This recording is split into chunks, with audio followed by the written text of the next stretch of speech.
Inquisition themselves, and the emblem of the Inquisition, the eye. So we're watching you. Whether that's a good thing or a bad thing is up to you as players and the choices that you make. But there's this idea and concept of always watching, always serving. And you can see how those are built up in terms of recognition from you as the player, with architectural cues and from colour cues. And you see how that follows through from the various factions. And I think what's really nice about Inquisition, about Dragon Age as a franchise in particular, is it's kind of evolved its own art style within the game. So we take those early influences, but also stuff evolves. So the stained glass windows, which shows, it depicts stories from the lore of Dragon Age within EnchaJini. And this has its own kind of graphical style that's really become a hallmark of Dragon Age since DA2. And then what I'm really excited about for this time round is that we have these tarot cards, if you will, for multiplayer choice and for race gender selection. And really the guys are broadening the scope of their inspirations. What we're seeing here is a kind of some Eastern European storytelling art that kind of we all grew up with that just sort of promote that sense of wonder and that sense of storytelling, which is essentially what we're doing. We're promoting a story and promoting a fantasy world. And these are really developed to show the nature of the characters as well. So the Dorian, the mage there, is quite a mysterious look. It's in that style of Edmund Lack, who's a 19th century illustrator of fantasy. And Varric there, I think Dawn of Varric really picks out essentially what he's all about there, which is a chest. Yeah. And then into the race and gender depictions, which are a much more classic illustrative style. Kind of harks back to that fantasy storytelling that we all enjoy.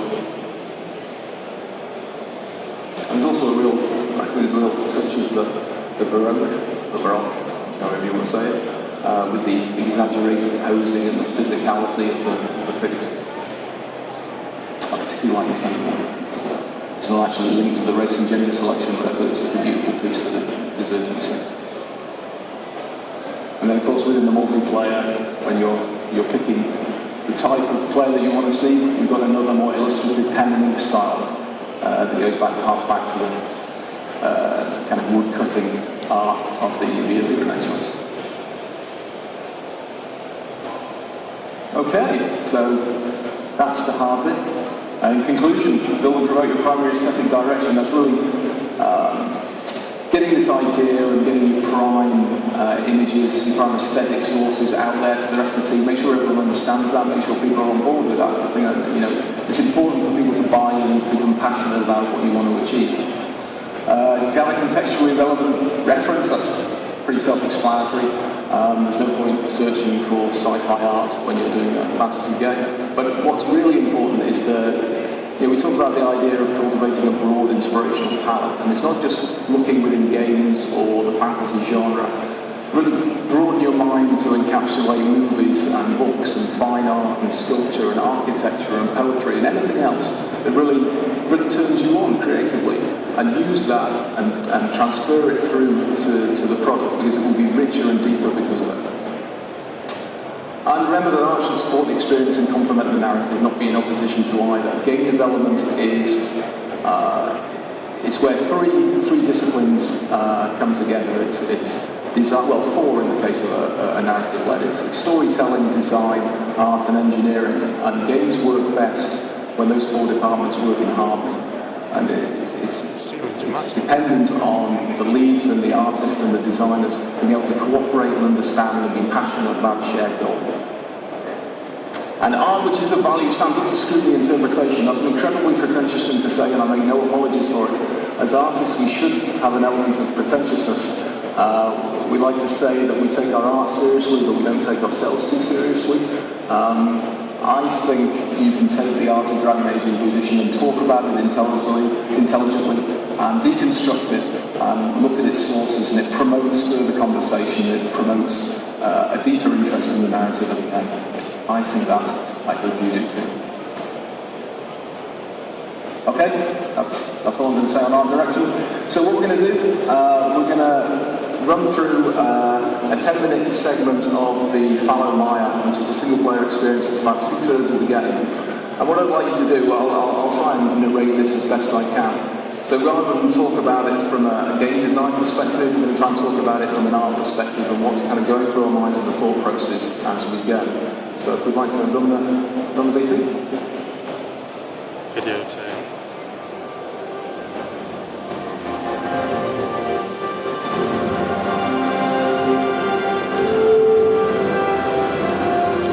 So this is Skyhold, this is your player base, and we talked about kind of epic fantasy worlds. You know, if you're going to have a castle and it's going to be your base, why not have it in the middle of the mountains, towering thousands of feet above everyone else? Because that's epic and that's aspirational.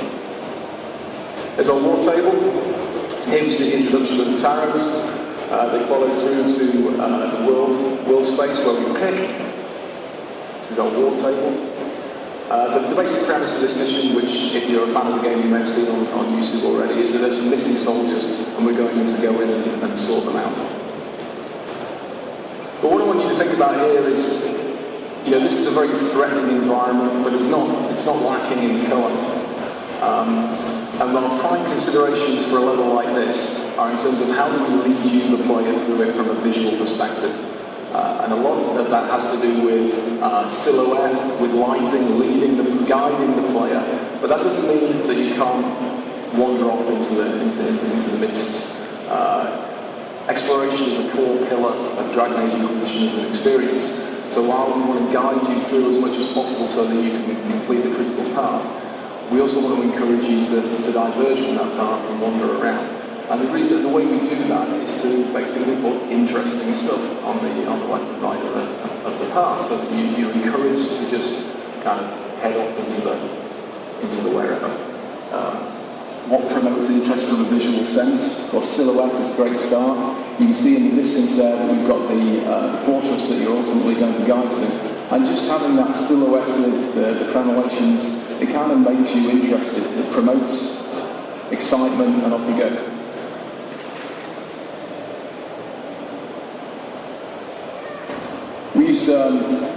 We adopted the Frostbite engine for this game, and we talked about surface response and how that can be better realised. You can see this from the ground. If you look at the water there, our technical artists spent a lot of time working on shaders that would give the maximum response, whether it's leather, whether it's metal, whether it's water.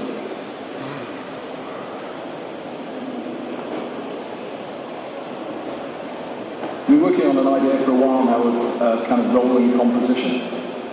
So, you know, composition is traditionally thought of as a static thing. You know, you can compose a frame beautifully.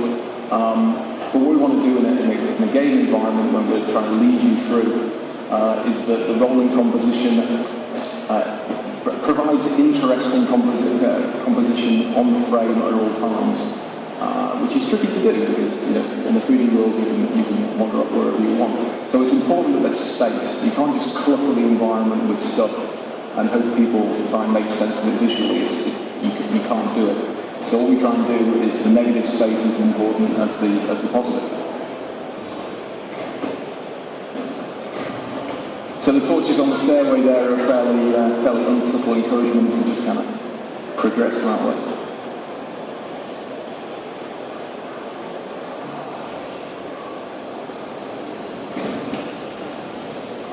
That's a fairly toasty way to done.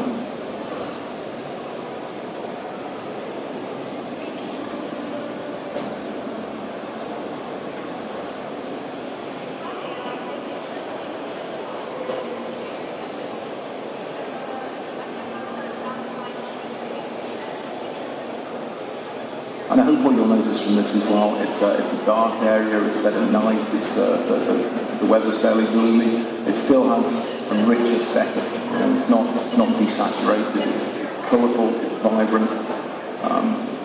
It's a living space.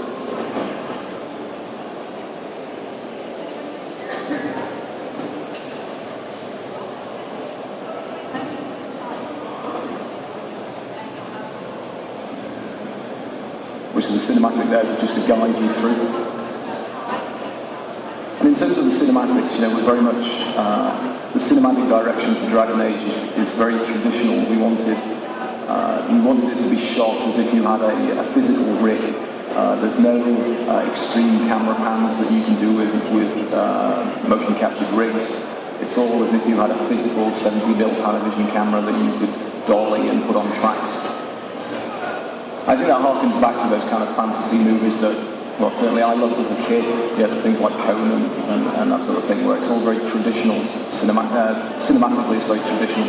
It relies on wonderful lighting and beautiful composition. And Arnold, of course, lest we forget. So again, lots of framing there, the brightness in the background, the holes in the roof that allow shards of light that focus on the gameplay area. And there's a little nod to what can be achieved if, once the combat is finished.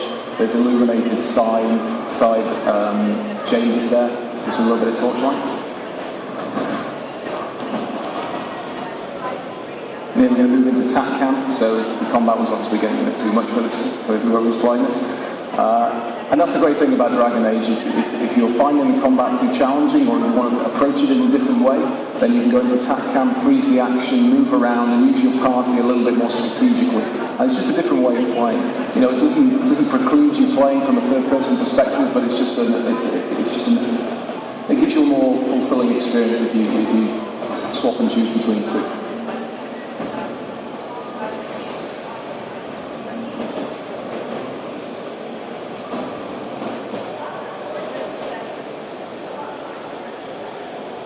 So obviously struggling to dispatch this guy.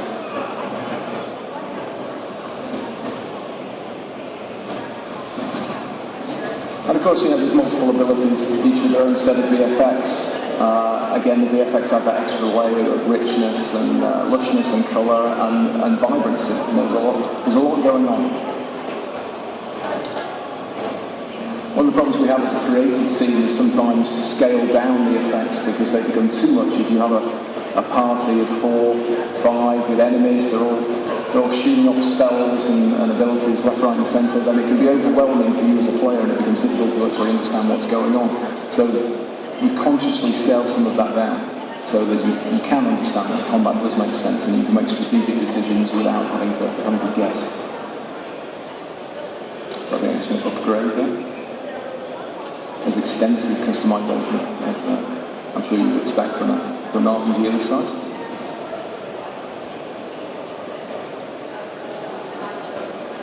And they've completed the mission there, the soldiers.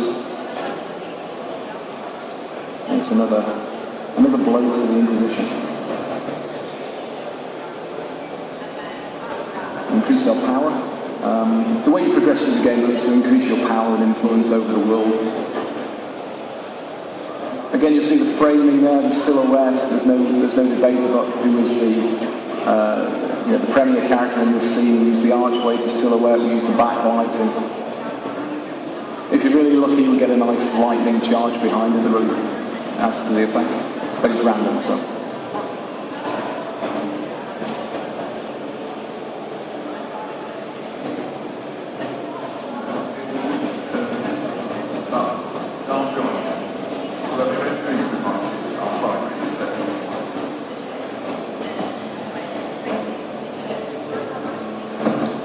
And there we go, he's going to join the Inquisition and you have increased your strength and influence in this particular area. And increasing that strength and influence allows you to progress through the game more quickly. Okay, so that was the game demo. Now we're going to close on another video, which is the villains trailer, which will show you a little bit more about some of the characters that we're bringing into the Dragon Age Inquisition. So let's run through.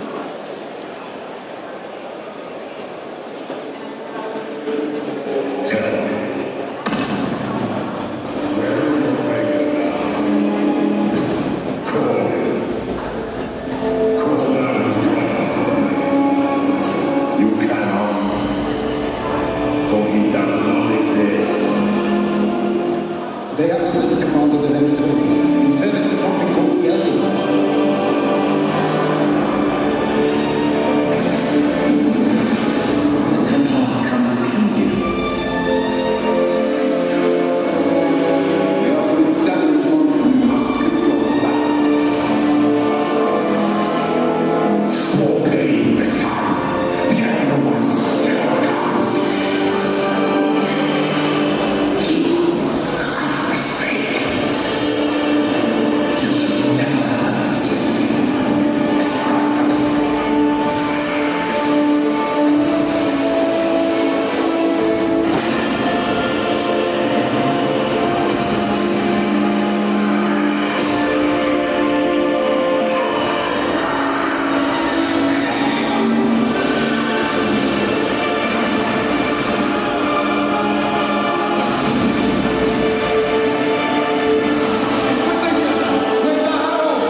Too soon, too soon.